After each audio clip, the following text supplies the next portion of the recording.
নমস্কাৰ, মোৰ নাম মিছ শামিমা খাতুন। মই জ্ঞানোদয় জাতীয় বিদ্যালয়ৰ অষ্টম শ্ৰেণীৰ ছাত্ৰী।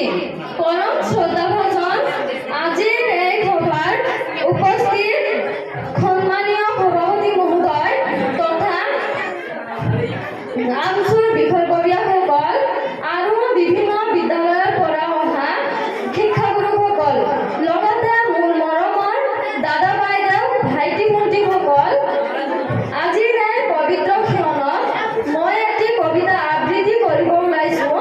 কবিতাটিৰ শিৰোনাম স্বদেশ প্ৰেম, কবি পদ্মধৰ চলিহা।